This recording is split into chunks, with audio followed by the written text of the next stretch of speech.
about the tobacco tax? The challenge I have with the tobacco tax is this.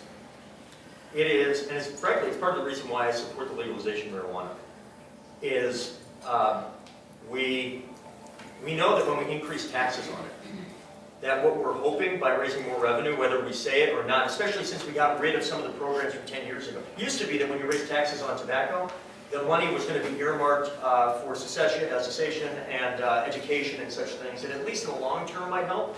We've pretty much dumped it into general revenue now. I understand why we were in the recession. But the practical effect of that is what we're kind of saying by doing it is, we know this is highly addictive and we're kind of banking that while it might reduce smoking a little bit, it'll probably raise money. So I would never raise a tobacco tax in the name of raising revenue. Because if it's successful, I'm making people's health worse. That makes me very uncomfortable. I thought that the idea that was even worse from the Bill O'Brien days of lowering the tax so that we could increase, he basically wanted to use the Laffer curve, if you're an economist here, use the Laffer curve, if we lower tax rates, we'll raise more revenue. And he wanted to do that for tobacco. I thought that was crazy. So that is one that I'll be honest, it's a difficult one because I don't want to raise it because I know what we're doing, and I certainly don't want to lower it because I think that sends an awful message akin to what Bill O'Brien did. I'm sorry, yes and then yes. I heard good, strong support for K through 12. How about preschool and higher education? Thank you. Absolutely on the pre-K. One thing that we have to look at for models, sometimes you don't have to recreate the wheel to find some really good models for getting there. So, how many of you were here before 1997? Okay. We didn't have kindergarten. But actually, we didn't have kindergarten statewide even after 97 for a period of time. But Jean Shaheen ran for governor as one of her central planks being getting towards universal kindergarten. I've talked to the Shaheens about this over the years because it's easy to forget what 1996 was like. I mean, it was a more difficult time to be a Democrat in New Hampshire, for certain. Did I get an amen? It sounds like there. She said, hey, she did electricity deregulation, certainly ran as a strong pro-choice candidate. Ovid was the nominee on the other side, and that was a big difference on that one.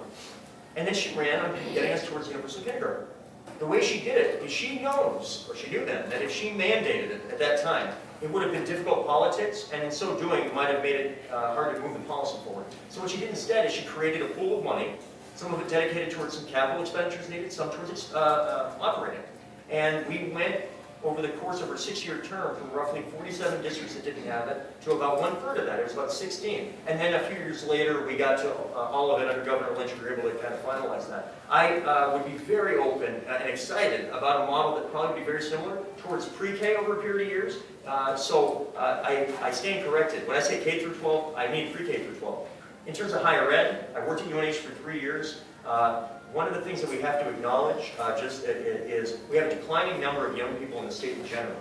So some people ding UNH because we don't have that many in-state students at UNH and our other campuses. That is not totally their fault. As the number of students has been declining on a straight glide path for about 15 years now, you would have to get a higher and higher percentage of your in-state graduating seniors to stay on campus, just to stay even.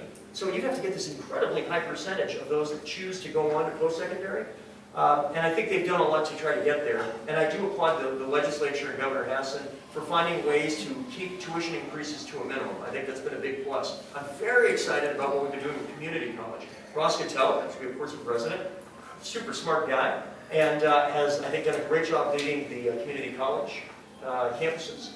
And that is a place where I think when I talk to folks that are looking for ways to lessen the price of higher ed, being able to increase the number of ways to get those first credits at community college, figure out what you want to do, lower your housing costs and the tuition costs, and then complete almost more of a finishing school for upperclassmen and graduate studies. That seems to be the model we're going to as a country, and I think that's a really effective way. We've got good leadership to do it. Yes and yes. Okay, just a suggestion. If we do legalize marijuana, please sell it through the state liquor store system. We collect the profits and have excellent control over the users.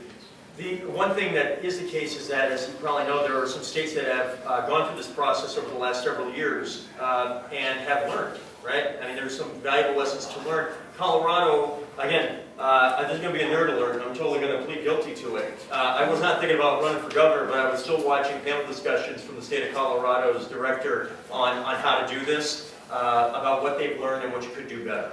That's why when the idea of running for governor this year came up, I take pride. One thing I didn't have to spend a whole lot of time doing is reading the briefing book.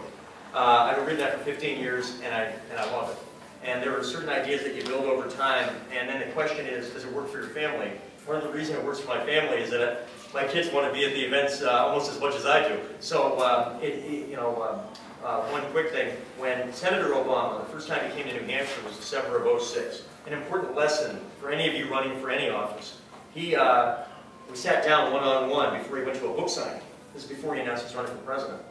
We spoke for about 45 minutes one-on-one. And I asked him a lot of questions about being a dad and being a U.S. Senator. And he said, politics is the thing that can be the wall that keeps your family in, together. Or it can be the wall that separates your family irreparably. Make sure you choose the first one. And I think that's true in a lot of walks of life, and it's certainly true here. So if that wasn't a way that I could do this and run and be governor, I would not do that. And that was the most important decision. It wasn't policy, it wasn't politics. Can I get that one right? And I feel confident that we made that right choice. Maggie will tell me on the way home. By the way, Gary did such a good job of recruiting. Maggie wants to run for county office. The good news is that she meets the residency requirement. The bad news is she's like 8 years from being eligible. So that's a different conversation. But I want to learn from the other states, and I think what you described is probably in the wheelbarrow of that. Yes, sir? Expand on what you mean by legalizing marijuana. Are we talking about medical marijuana? Are we talking about recreational use? Are we talking about anybody, anytime with no age limits? Are we talking about dispensaries? What have you learned from Colorado and other places that sort of you think might, it's very attractive, but it's one of those things where once you legalize it, you can never put it back in the bottle, right? So if you discover that it's a catastrophe. Well, the first thing is that we have the benefit of looking at other states that have legalized it in multiple forms, so that where there have been errors, you can learn from them before you make similar error. So I'll give you one practical example. In Colorado, what they found in their first six months of legalization, the biggest challenge they faced, which one may or may not have anticipated, was the subject of edibles. They were not labeled in such a way. People were making honest mistakes about consuming products that had marijuana in it that they didn't think and didn't want. So they came up with what seemed to be across the board seen as positive moves that have quickly alleviated that issue big time. They had to walk through that and quickly learn that they were doing it properly.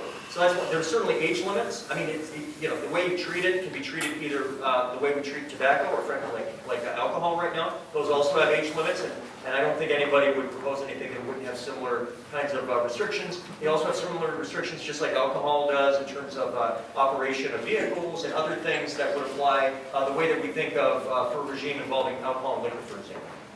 So there's a lot we're learning, though, from places like Washington, Colorado. And look, we should continue to learn from them, and I suspect that... On a continuum of, it's a